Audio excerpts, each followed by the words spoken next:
Hey, what's up, guys? We're still here for the 10th game for February 6th NBA Game Day edition of your Passive Baller. For those who have not subscribed to our YouTube channel yet, please bash on that subscribe button below and also include that bell logo or bell button.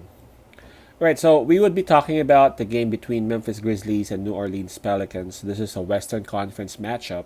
And let's take a look at their standings first.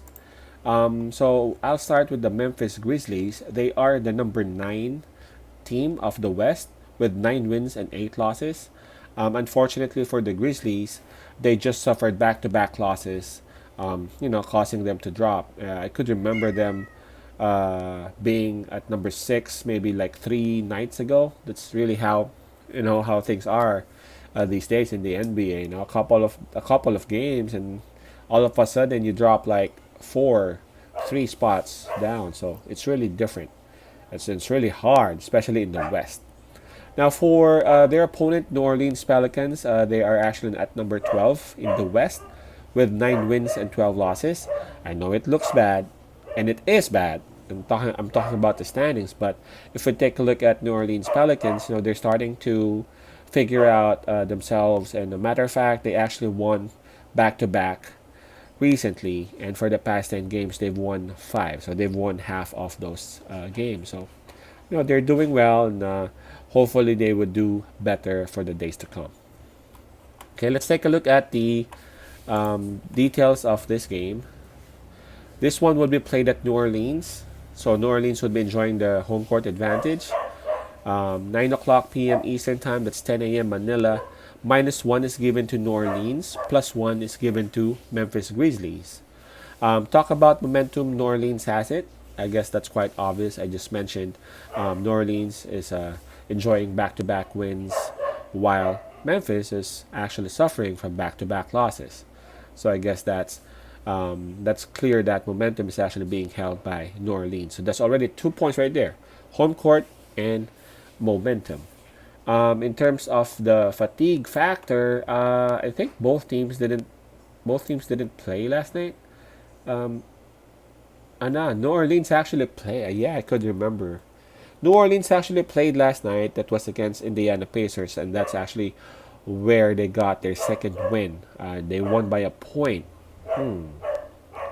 While for the Memphis Grizzlies, they did not play. They played 2 nights ago, and that was against the Houston Rockets, and I actually could remember that.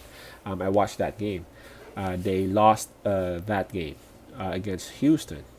So in terms of fatigue factor, we gotta give it to Memphis Grizzlies because they're coming off a rest, while Pelicans had a very short Pelicans had a very close game against Indiana Pacers. Now, talk about the lineup or the roster. The Grizzlies would actually have Valanciunas back in this game, and Valanciunas is such a huge thing for Memphis Grizzlies because he is just a huge player. So he provides rebounds, he provides defense in the paint.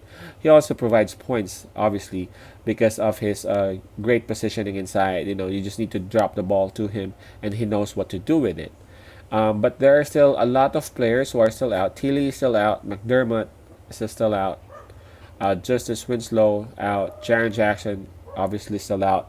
But there's one development that would impact Memphis Grizzlies negatively because Brandon Clark is actually questionable for this game. And this is due to some soreness on his right calf. So Brandon Clark, we all know how good he has been for Memphis, especially when Valanciunas was out. So it would have been great to see them both in the floor. But now that Valanciunas would be playing, it's Brandon Clark who could possibly not play in this game. So, let's see what's going to happen tonight. Now, for New Orleans, they've been healthy.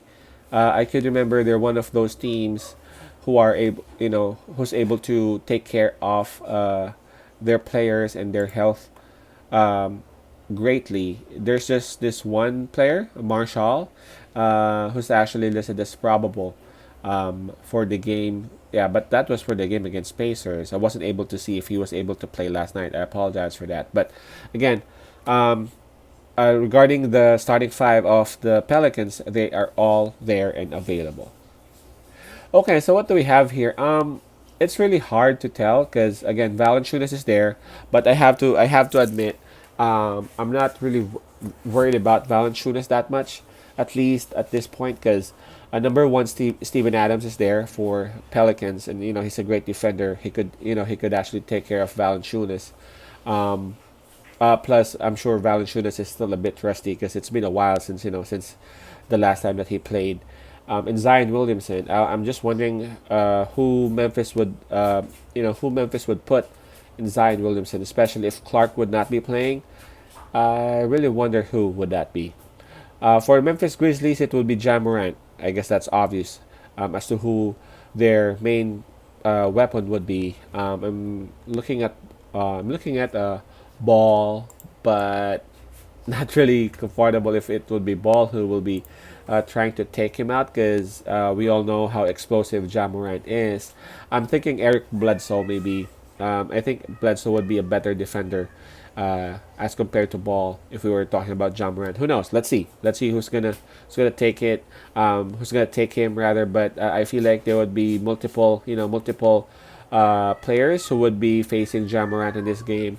Maybe even Josh Hart will place on Ja Morant, and they will just try to figure out who the best defender would be for Ja Morant. So in case that the game would be a bit close, they'll be picking that one person. So it's this one is also one of the. It seems like today's a bit tough. Um, but I'm gonna be choosing New Orleans on this. New Orleans -1. Rolling my dice with New Orleans momentum, and again, due to the fact that their starting five is actually complete, and Memphis Grizzlies, they've been losing as well, back-to-back losses. They weren't able to take care of Houston Rockets. Houston Rockets didn't have Oladipo there. I was surprised that they were even defeated by double digits. They even lost Christian Wood sometime in the fourth, right, or third, yeah, third quarter, I guess. So yeah, I'm not really that satisfied with how Memphis is doing lately. While New Orleans has been winning, they've won back to back. So I'm putting my trust and I'm putting my money on New Orleans on this game. New Orleans Pelicans -1. It's just there's just one game left. Just stay there. We'll be talking about Detroit Pistons and Los Angeles Lakers in a few. We will be uploading it. Stick around. Peace out. Pass I love. God bless.